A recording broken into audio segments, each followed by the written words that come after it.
नमस्कार दर्शक हो, मी डॉक्टर गौरी जोशी MD आयुर्वेद स्वागत करते तुम्हा सगळ्यांचं डॉक्टर कुलकर्णी आयुर्वेद यांच्या यूट्यूब चॅनलमध्ये. या चॅनलचा उद्देश वेगवेगळ्या आजारांविषयी जास्तीत जास्त लोकांपर्यंत शास्त्रोक्त माहिती पोहोचवणे हा आहे.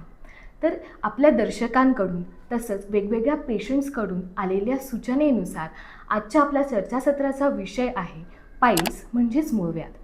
तर याविषयी चर्चा करण्यासाठी आज आपल्यासोबत उपस्थित आहेत नाशिकचे सुप्रसिद्ध आयुर्वेद तज्ज्ञ डॉक्टर सोमदत्त कुलकर्णी. नमस्कार सर. नमस्कार सर, आजचा आपला चर्चेचा विषय आहे पाईल्स म्हणजे मूळव्याध. म्हणजे नेमकं काय?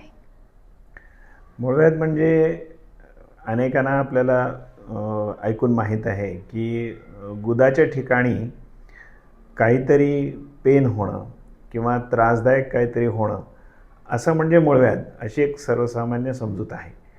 परंतु मूळव्याध हा एक आजार आहे आणि गुदद्वाराच्या ठिकाणी अनेक वेगवेगळे आजार होतात. त्यापैकी ही एक समस्या आहे, त्यापैकी एक आजार आहे. तर यामध्ये नेमकं काय होतं की रेक्टम म्हणजे अन्ननलिकेचा शेवटचा भाग आणि ॲनस म्हणजे गुद अन्ननलिकेचा अगदी शेवटचा भाग, ह्या ठिकाणी ज्या रक्तवाहिन्या आहेत त्या रक्तवाहिन्या काही कारणामुळे फुगतात आणि त्यामुळे त्या फुगल्या की काही प्रोजेक्शन्स किंवा प्रोट्रुजन्स तयार होतात किंवा पाईल मास तयार होतात आणि त्याच्यामुळे काही पेशंट्सना वेगवेगळ्या स्वरूपाच्या कंप्लेंट्स ते अनुभव करतात. त्यामध्ये खूप वेदना आहेत, कधी रक्तस्राव होणं आहे, अशा वेगवेगळ्या लक्षणांनी ते पेशंट्स आपल्याकडे येतात. आणि ह्या ठिकाणी होणारे हे जे आजार आहेत किंवा पाईल्स आहेत ह्यांनाच आपण मूळव्याध किंवा हिमोरॉइड्स असं म्हणतो. पाईल्स होण्याची नेमकी कारणं काय असू शकतात? वेगवेगळ्या पेशंट्समध्ये वेगवेगळी कारणं आहेत. काही लोकांना कॉन्स्टिपेशनचा खूप त्रास असतो, म्हणजे 2 दिवस 3 दिवस किंवा कधीकधी 4-8 दिवससुद्धा मोशन किंवा शौचाची जाणीव त्यांना होत नाही आणि या केसेसला आम्ही कॉन्स्टिपेशन असं म्हणतो. म्हणजे दररोज पोट साफ न होणं ही एक बऱ्याच लोकांची अडचण असते आणि त्याच्यामुळे पाईल्स होण्याची शक्यता वाढते. काही पेशंट्समध्ये त्यांचा जो व्यवसाय असतो म्हणजे बैठा व्यवसाय असेल तर खूप दिवस, काही महिने किंवा वर्षानुवर्ष लोक बैठा व्यवसायामध्ये काम करत असतात आणि त्याच्यामुळे सुद्धा रेक्टम आणि ॲनस ह्या ठिकाणी असलेल्या ज्या रक्तवाहिन्या आहेत ना त्या अशा व्हर्टिकल आहेत, उभ्या आहेत, निसर्गाने तयार केलेल्या. आणि खूप वेळ बसून काम केलं किंवा एकाच ठिकाणी बसून राहिलं तर हळूहळू त्या रक्तवाहिन्या त्यांच्या भिंती कमकुवत होऊन मग काही उंचवटे किंवा वाकडेपणा त्या रक्तवाहिन्यामध्ये येतो आणि त्या लोकांना पाईल्स होण्याची शक्यता असते. आणखीन काही पेशंट्स आहेत त्यांच्यामध्ये अनुवंशिकतासुद्धा असते. या केसेसमध्ये अनुवंशिकतेने या रक्तवाहिन्यांच्या भिंतीच मुळात वीक असतात आणि त्याच्यामुळे सुद्धा काही पेशंट्सना पाईल्स होतात. याच्या व्यतिरिक्त काही पेशंट्स आहेत ज्यांना काही आजार असतात आणि त्या आजाराच्या परिणामी पाईल्स होण्याची शक्यता असते. पण आता हे कसे आजार असतात तर लिव्हरचे जे आजार असतात ना, विशेषतः लिव्हर सिरोसिस आहे किंवा लिव्हरला सूज आलेली आहे आणि त्याच्यामुळे अन्ननलिकेतून लिव्हरकडे जो रक्तपुरवठा जात असतो किंवा अन्न पचनानंतर अन्नरस घेऊन आतड्यापासून लिव्हरकडे जी वाहिनी जाते पोर्टल व्हेन, ह्याच्यामध्ये प्रेशर वाढतं आणि मोठं आतडं आणि विशेषतः रेक्टम ह्या ठिकाणाहून रक्त कलेक्ट करून ते रक्त पोर्टल व्हेन नावाच्या व्हेनमध्ये ड्रेन होत असतं आणि मग ते रक्त लिव्हरमध्ये जात असतं. तर ह्या व्हेनचा एक प्लक्सेस आहे, एक जाळा आहे. मोठं आतडं आणि रेक्टम ह्या दरम्यान एक जाळं आहे. ह्या जाळ्यामध्ये बॅकवॉटर जसं साचतं ना तसं प्रेशर तयार होतं. म्हणून लिव्हरचे जे वेगवेगळे आजार आहेत त्याच्यामध्ये असं थोडक्यात आपण असं समजूया की बॅकवॉटरप्रमाणे जे बॅक प्रेशर तयार होतं त्याच्यामुळे सुद्धा बऱ्याच पेशंट्समध्ये पाईल्स तयार होतात. मग अशा कंडिशन जलोदराच्या असू शकतात, कॅन्सरच्या असू शकतात किंवा लिव्हरचे जे आजार आहेत त्याच्यामध्ये असू शकतात. आणि काही केसेसमध्ये प्रेग्नन्सी हे सुद्धा एक कारण असतं. म्हणजे प्रेग्नन्सीमध्ये पुढे पहिला 3 महिन्याचा कालावधी संपला की जसं प्रेशर वाढत जातं तसं ते प्रेशर अन्ननलिकेवर सुद्धा पडत जातं, रेक्टमवर पडतं आणि त्याचा परिणाम म्हणून मग हळूहळू पाईल्स होण्याची शक्यता वाढते. तर अशा वेगवेगळ्या कारणांनी लोकांमध्ये किंवा पेशंट्समध्ये आपल्याला पाईल्स आढळतात. सर, पाईल्सचे प्रकार कोणकोणते? हां, उपचाराच्या दृष्टीने आणि ठिकाणाच्या दृष्टीने पाईल्सचे काही प्रकार आहेत. म्हणजे असं आपण म्हणू की अन्ननलिकेचा अगदी शेवटचा भाग, ज्याला गुदद्वार असं म्हणतात, याच्या त्वचेखाली जे पाईल्स असतात त्यांना एक्सटर्नल पाईल्स म्हणतात, जे सहजपणे सुजतात आणि बऱ्याच पेशंट्सना ते हाताला जाणवतात. शौचाला गेल्यानंतर त्याने स्वतः स्पर्श केला तर त्यांना ते जाणवतात किंवा तिथे सूज येते. तर हे एक्सटर्नल पाईल्स असतात. आणि असाच एक प्रकार आहे इंटरनल पाईल्स. म्हणजे रेक्टममध्ये ॲनस आणि रेक्टमच्या दरम्यान एक ॲनाटॉमिकल एक लाईन आहे, डेंटेड लाईन म्हणून. तर त्या लाईनच्या वर जेव्हा पाईल्स असतात ना त्यांना इंटरनल पाईल्स म्हणतात. आणि काही पेशंट्समध्ये गुदद्वाराच्या अगदी बाहेर जे पाईल्स डोकावतात ते थोडे स्ट्रँग्युलेट झाल्यामुळे एक प्रकारे पाईल्स तयार होतात. त्यांना थ्रोम्बोज्ड पाईल्स असं म्हणतात. म्हणून इंटरनल पाईल्स, एक्सटर्नल पाईल्स आणि काही पेशंट्समध्ये थ्रोम्बोज्ड पाईल्स असे पाईल्सचे वेगवेगळे प्रकार पडतात.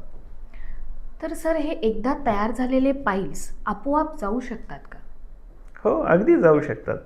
काही पेशंट्समध्ये बघा, खूप थोड्या पेशंट्सना उपचाराची गरज पडते. कारण पाईल्स हा जो आजार आहे ना किंवा मुळव्याध हा आजार आहे, ज्यांना आहे ना त्यांना काही डिकेड्स म्हणजे काही दशकंसुद्धा हा त्रास असू शकतो. म्हणजे कधी लक्षणं विशेषतः जाणवतात आणि काही दिवसांनी आपोआपसुद्धा किंवा त्यांच्या लाईफस्टाईलमध्ये त्यांनी थोडेसे बदल केले किंवा आहारविहारामध्ये बदल केले तर काही दिवसांनी ते पाईल्स म्हणजे काही लक्षणं दूर पण होतात त्यांची, त्यांना बरं वाटतं. त्याच्यामुळे पाईल्स घेऊन असणारे लोक बरेच दशकं पण आहेत आणि मध्ये मध्ये त्यांना त्रास होतात किंवा काही त्यांची आहार जीवनशैली वगैरे बदलली तर ते जाऊ पण शकतात. असं आहे. एकदा पाईल्सचा त्रास सुरू झाल्यानंतर पेशंटनी डॉक्टरकडे कधी जायला पाहिजे? हो, हे फार महत्त्वाचं आहे. कारण बघा, आपल्याकडे खूप त्रास झाल्याशिवाय लोक हॉस्पिटलमध्ये जात नाहीत. परंतु एक गोष्ट फार महत्त्वाची आहे, ज्या ज्या व्यक्तींना ॲनसच्या किंवा गुदद्वाराच्या ठिकाणी कसलीही तक्रार असेल, मी असं म्हणतो आहे की कसलीही तक्रार असेल, मग वेदना असू द्या, रक्तस्राव असू द्या, सूज असेल, इवन खाज असेल किंवा कधीकधी चिकटपणा, स्राव असेल, अशा कुठल्याही तक्रारी असतील, यातली एकही तक्रार असेल तरी त्या व्यक्तींनी निसंकोचपणे आपल्या जवळच्या डॉक्टरांना भेटलं पाहिजे आणि त्यांना ते दाखवलं पाहिजे. कारण आपण ज्यांना पाईल्स म्हणतो बोलीभाषेत किंवा लोकांच्या मनामध्ये पाईल्स किंवा मुळव्याध हा जो शब्द आहे ना, ही एक ब्रॉड टर्म आहे. पण वेगवेगळ्या व्यक्तीला वेगवेगळे आजार असू शकतात आणि या ठिकाणी पण वेगवेगळे आजार असतात. मग काही पेशंट्सना फिशर असतात, काहींना सेंटिनल टॅग असतात, काहींना फंगल इन्फेक्शन असतं, काही लोकांना कॅन्सर असू शकतो. असे वेगवेगळे आजार आहेत आणि ते एकमेकांपेक्षा वेगळे आहेत. त्यांचं निदानसुद्धा वेळीच होणं गरजेचं आहे आणि त्या दृष्टीने उपचारसुद्धा वेगवेगळे आहेत.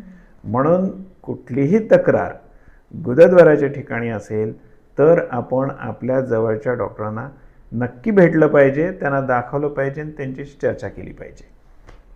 तर सर, या केसमध्ये प्रत्यक्ष तपासणी करण्याचं नेमकं महत्त्व काय? हो, हे पण फार महत्त्वाचं आहे. आणि आता जसं आपण म्हणालो की लोक म्हणतात मुळव्याध आहे, मुळव्याध आहे, पण प्रत्येकालाच मुळव्याध असतात असं नाही किंवा पाईल्स आहे असं नाही. तर उपचाराची दिशा ही निदानावर म्हणजे डायग्नोसिसवर अवलंबून आहे. जर एखाद्या पेशंटला सेंटिनल टॅग असेल तर त्याच्यासाठी वेगळं काम करावं लागेल. कोणाला फिशर असेल त्याचे उपचार वेगळे आहेत. पाईल्स असतील, पण आता ते पाईल्स पण कुठे आहेत? म्हणजे एक्सटर्नल पाईल्स आहेत का, इंटरनल पाईल्स आहेत का, थ्रोम्बोज्ड पाईल्स आहेत का, पेशंटना ताबडतोब उपचाराची गरज आहे, काहींना थोडीशी म्हणजे कन्झर्वेटिव्ह ट्रीटमेंट देण्याची गरज आहे, हे सगळं डॉक्टर ठरवतात. त्यामुळे प्रत्येकाने डॉक्टरकडे गेलंच पाहिजे आणि निश्चित निदान करून घेतलं पाहिजे. आणि निश्चित निदान झालं तर निश्चित उपचार होतील, योग्य उपचार होतील.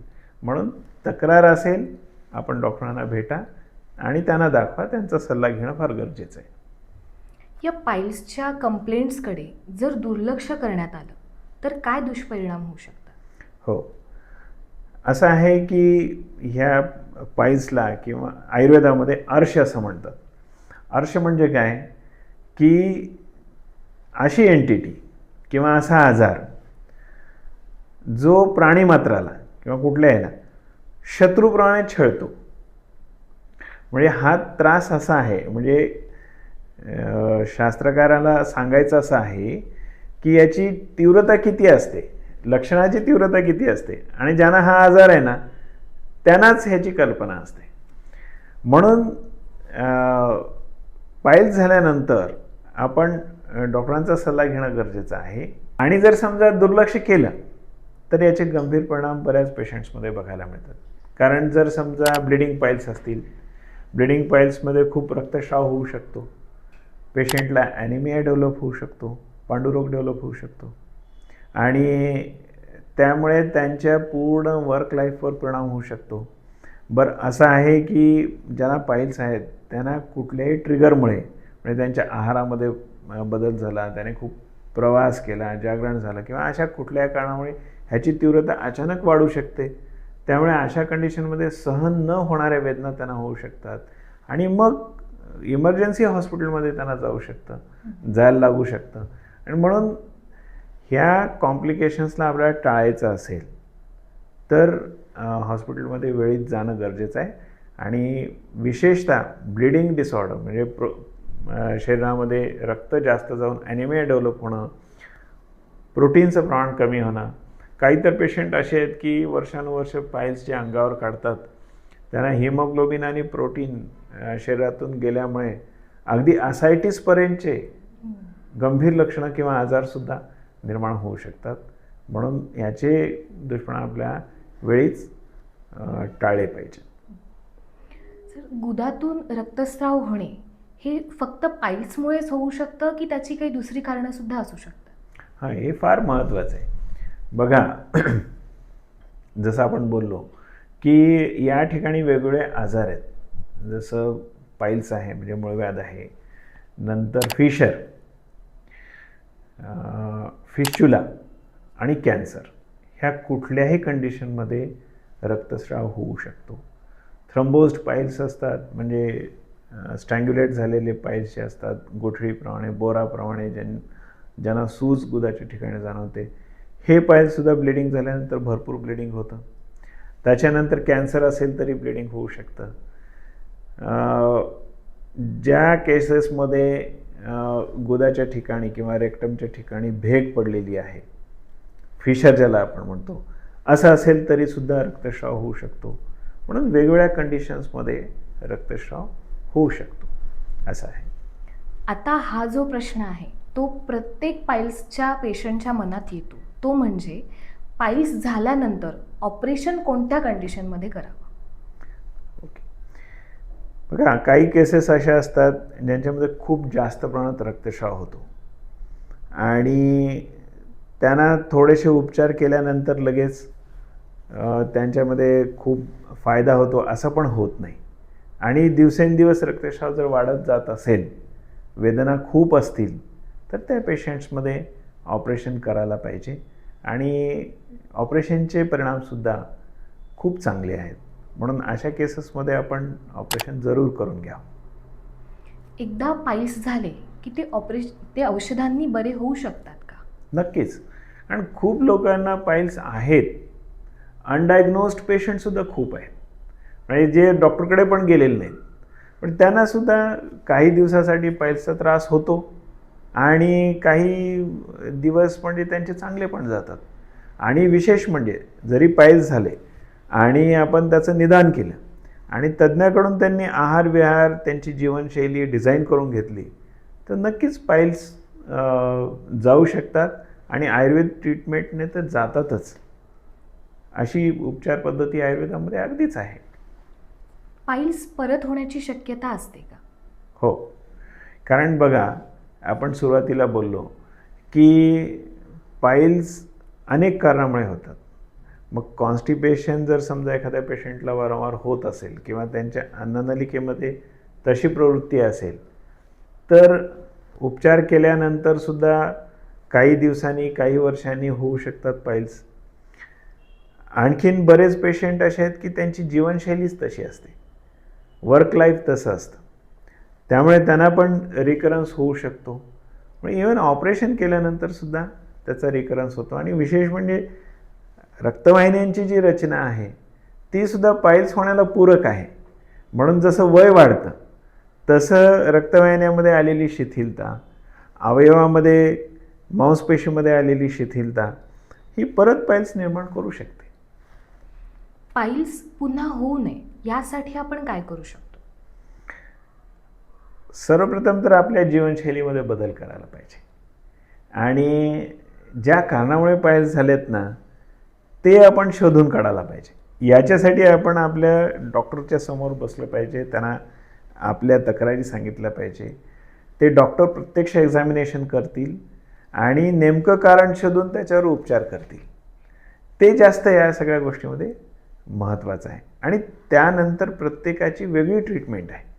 जर समजा लिव्हरच्या आजारामुळे पाईल्स झाले असतील तर वेगळी ट्रीटमेंट आहे, प्रेग्नन्सीमुळे पाईल्स झाले असतील तर वेगळी ट्रीटमेंट आहे, बसून काम करण्यामुळे पाईल्स झाले असतील, प्रवास करण्यामुळे झाले असतील तर वेगळी ट्रीटमेंट आहे.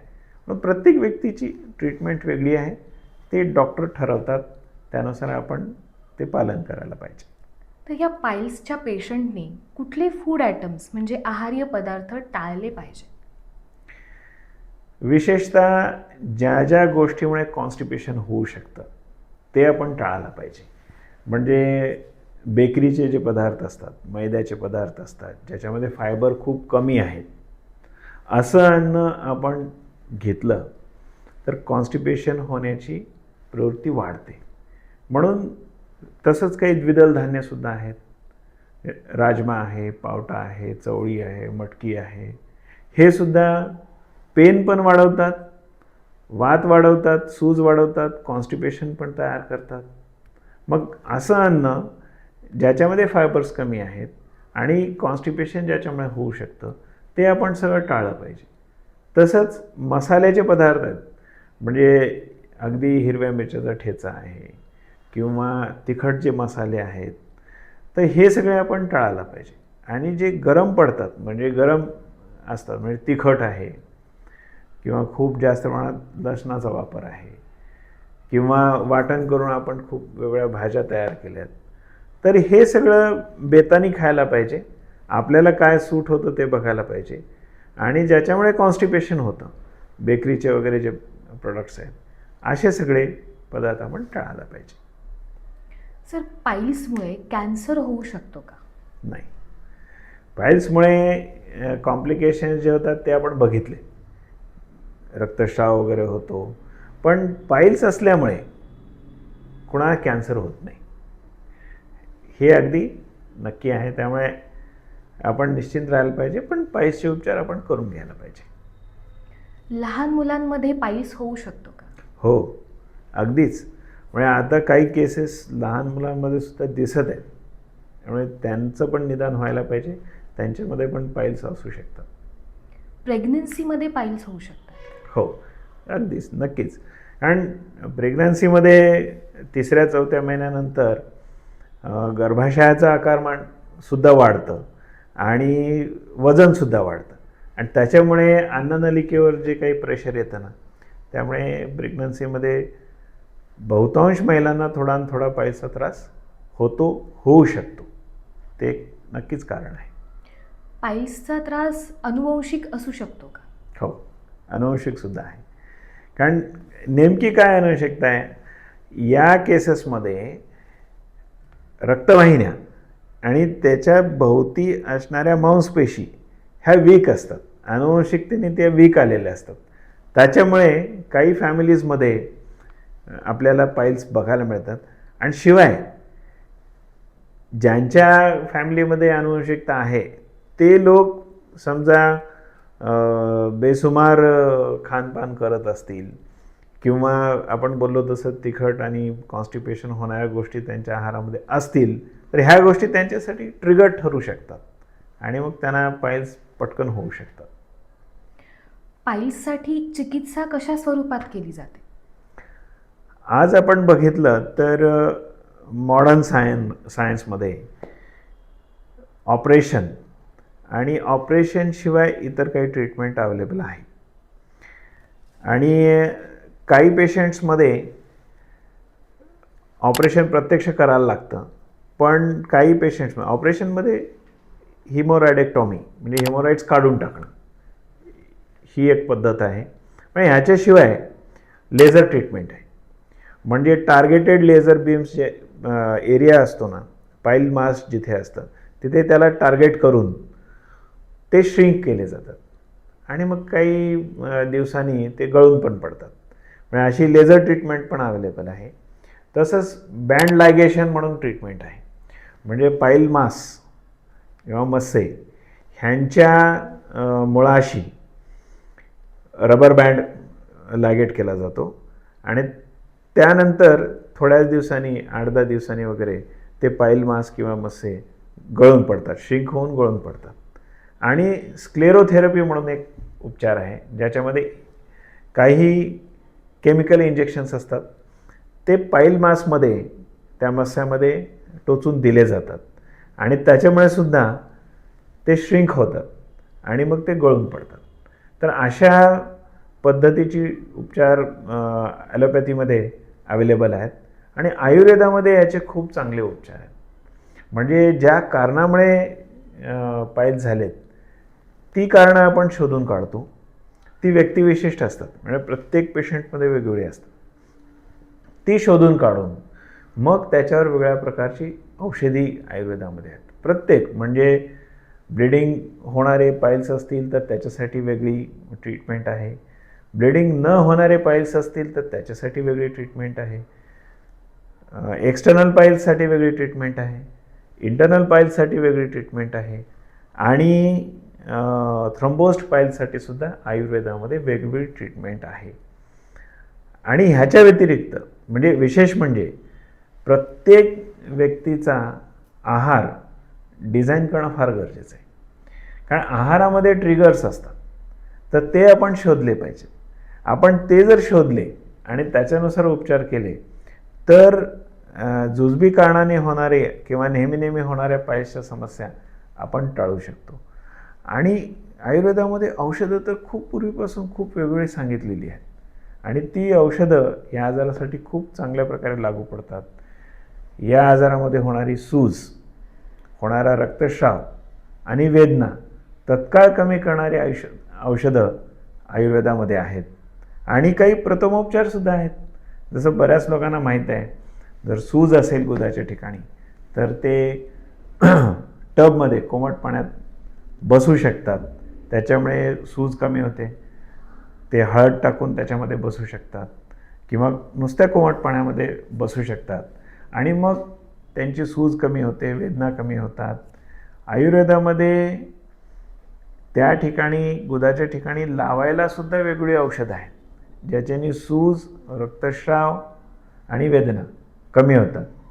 शिवाय गुदाच्या आतमध्ये काही बस्ती म्हणजे अगदी 10 ml 15 ml काही तेलाचा बस्ती देण्याची ट्रीटमेंट आहे, त्याच्याने सुद्धा ते कमी होतात.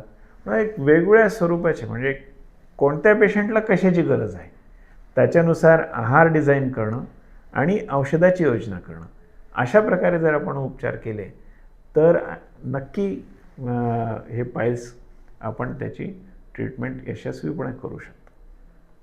सर, कोणता व्यवसाय करणाऱ्यांमध्ये पाईल्स प्रामुख्याने दिसून येतो आणि त्या लोकांनी काय खबरदारी घ्यायला पाहिजे? हे स्पष्टच आहे की ज्यांना खूप वेळ बसायला लागतं, म्हणजे 7-8 तास बसून काम करावं लागतं, त्यांच्यामध्ये यांचे चान्सेस जास्त आहेत. जे लोक ड्रायव्हिंग करतात, ऑफिसमध्ये टेबल आणि खुर्चीवर बसून राहतात, ह्या लोकांमध्ये याचे चान्सेस जास्त आहेत. मग यांनी काय करायचं, थोडं काम करताना ब्रेक करायचं आहे. 7-8 तास सलग बसण्यापेक्षा थोडं मध्ये फिरायचं आहे किंवा स्ट्रेच करायचं सगळं. असं थोडंसं रुटीन ब्रेक केलं, किंवा खूप ज्यांना प्रवास करायला लागतो त्यांनीसुद्धा थोडंसं रुटीन ब्रेक करून जर समजा त्यांचं काम केलं तर याचं प्रमाण किंवा त्रास कमी होऊ शकतो. सर, योगासनांचा पाईल्समध्ये काय उपयोग होऊ शकतो का? हो, कारण बघा की आपल्याला पेल्विक रिजनची शक्ती वाढवणं गरजेचं असतं. कारण ह्या भागामध्ये विकनेस आल्यामुळे, रक्तवाहिन्यांमध्ये विकनेस आल्यामुळे किंवा सतत कॉन्स्टिपेशन होत असल्यामुळे पाईल्स होतात. जर आपण अशी योगासनं ज्याच्यामध्ये कमरेच्या भागामध्ये व्यायाम घडू शकतो, आहेत अशी, इवन तुम्ही पवनमुक्तासन जरी केलं तरी एक विशिष्ट प्रकारे आपण ते करतो. आणि अशी अनेक आसनं आहेत ज्याच्यामध्ये आपण ह्या पेल्विक रिजनला टार्गेट करत असतो, आणि ते जर आपण केले आणि या मांसपेशींची आपण शक्ती वाढवली तर सगळ्याच मांसपेशींची शक्ती वाढते. म्हणजे रक्तवाहिन्यांची पण शक्ती वाढते, रक्तवाहिन्या मांसपेशीनेच बनलेल्या असतात, रेक्टम पण व्यवस्थित रिकामा व्हायला त्याने मदत होते, आणि त्याच्यामुळे नक्कीच योगासनाचा सुद्धा फायदा होऊ शकतो. सर, डॉक्टरांकडे जाण्याच्या अगोदर घरगुती काही उपाय आपल्याला करता येऊ शकतात का? हो, अगदी नक्कीच आहेत, आणि ते प्रभावीसुद्धा आहेत. कारण आपल्याकडे पूर्वापार आजाराची तीव्रता करण्यासाठी जे उपचार केले जातात ना ते घरगुतीच आहेत. त्याच्यामुळे घरी आपल्याला जे काही माहीत आहे किंवा आपली आजी सांगते किंवा आणखी कोणी आपले एल्डर्स आपल्याला सांगतात ना, त्या उपचाराचा नक्की फायदा होतो. आणि आपल्याला माहीत आहे की ह्या आजारामध्ये शरीरातली उष्णता पण वाढलेली असते. ती कमी करण्यासाठी आपल्याला माहीत आहे की लोक घ्या म्हणतात, सब्जाचं बी आपल्याला देतात, किंवा खडीसाखर तुम्ही खाऊ शकता, ज्याने शरीरातली उष्णता कमी होऊ शकते, रक्तस्राव कमी व्हायला मदत होते. किंवा बरेच पेशंट्स आहेत ते धण्याचं पाणी पिऊ शकतात, त्यानेसुद्धा शरीरातली उष्णता कमी होते. आणि विशेष म्हणजे औषधापेक्षाही काही आहार घटक आहेत ना, पाईल्स कमी करण्याला खूप उपयोगी आहेत. त्याच्यामध्ये सगळ्यात वरचा क्रमांक आहे ताक. आपण घरी आहे ना ताजं ताक बनवावं. म्हणजे विकत असतं ते ताक याच्यासाठी उपयोगाचं नाही, पण आपण जे ताजं ताक घरी तयार करतो ते ताक सगळी औषधं एका बाजूला, आणि ह्या मूळव्याध होण्याची खोड मोडण्यासाठी आणि मुळापासून जर आपल्याला आजार घालवायचा असेल ना, तर दुपारच्या जेवणामध्ये ज्यांना शक्य आहे त्यांनी हे ताजं ताक वापरावं, घ्यावं जेवणासोबत. आणि याच्यासोबत थोडंसं काळं मीठ आणि ओवा टाकल्यामुळे काय होतं, पेन ताबडतोब कमी होतं. ज्यांना वेदना आहेत ना, त्या वेदना कमी करण्यासाठी ओव्याचा खूप चांगला उपयोग होतो. म्हणून ओवा, काळं मीठ आणि ताक जे लोक दररोज घेतात, ताजं ताक घरी तयार केलेलं, त्यांच्या ट्रीटमेंट झाल्यावर सुद्धा पुन्हा पाईल्स होऊ नये, असलेल्या आजाराचा जोर कमी पडावा, आजाराची सगळी लक्षणं कमी व्हावीत, ह्याच्यासाठी खूप चांगला उपयोग होतो. आता आपण पाईल्सविषयी बोलतोय ना, पण पाईल्स केवळ फक्त रेक्टम आणि गुदद्वार ह्याच्यापुरता लिमिटेड असलेला आजार नाही. पाईल्स होण्यासाठी अगोदर आपली अन्ननलिकेमध्ये सुरुवातीच्या भागामध्ये पचनाची क्रिया बिघडलेली असते, आणि ज्यांचा अग्निमंद होतो किंवा असं आपण म्हणू ज्यांची भूक कमी होते, मग काही दिवसांनी अन्ननलिकेची क्षमता, शक्ती, ग्रहण करण्याची शक्ती, आणखीन पचन, हे सगळं बिघडत जातं, आणि हळूहळू शेवटी पाईल्स तयार होतं, मूळव्याध तयार होतं. म्हणून पाईल्स केवळ त्या भागातला आजार नाही, काही गोष्टींचा परिणाम आहे पाईल्स म्हणजे. आणि ती खोड मोडायची असेल, अग्नी आपल्याला व्यवस्थित ठेवायचा असेल तर ताकासारखं दुसरं औषध नाही.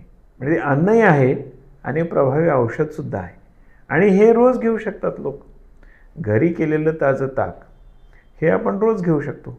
मग अतिशय चांगला हा एक उपाय आहे. आणखीन मग तुम्हाला सांगतो की लोणी आणि खडीसाखर हे सुद्धा पाईल्सच्या वेदना कमी करण्यासाठी, आग कमी करण्यासाठी खूप जालीम उपाय आहे. म्हणजे जे लोक रात्री झोपताना खडीसाखर आणि लोणी घेतात त्यांच्या वेदनासुद्धा कमी होतात. शिवाय आपल्याकडे नागकेशर नावाची वनस्पती बरेच लोकांच्या घरामध्ये आहे. मसाल्यामध्ये याचा वापर होतो. आणि ही जी नागकेशर नावाची वनस्पती आहे ना, त्याची पावडर, एक केळं घ्यायचं आहे, त्याला असं मधोमध चिरावं किंवा कापावं आणि साधारणतः 1 ग्रॅमभर नागकेशरची पावडर त्या केळ्यामध्ये भरायची. आणि असं केळं जर तुम्ही खाल्लं ना तर होणारा रक्तस्राव ताबडतोब थांबतो. म्हणजे अगदी दुसऱ्या दिवशी ते लोक तुम्हाला सांगतील किंवा ते अनुभव घेऊ शकतात की रक्तस्राव थांबवणं हे कुठल्याही आजारामध्ये आवश्यक असतं. कारण रक्तस्राव झाल्यामुळे अनेक गंभीर आजार उद्भवतात. आणि डॉक्टरकडे जाण्याच्या अगोदर आपण हा उपाय जर केला तर रक्तस्राव थांबतो. आणि हा हुकमी उपाय आहे. म्हणून नागकेशरचा वापर आपण जरूर करायला पाहिजे. आणि घरातसुद्धा एक 25-30 ग्रॅम नागकेशरची पावडर अशा लोकांनी ठेवायला पाहिजे. आणि ती केळीसोबत ते घेऊ शकतात. हा एक चांगला उपाय आहे. शिवाय कोमट पाण्यामध्ये हळद थोडीशी टाकायची आणि त्या टबमध्ये बसायचं. त्यामुळे सूज कमी होते, वेदना कमी होतात. आणि अशा वेळेस कधीकधी काय होतं की पाईल मस्से बाहेर आलेले असतात.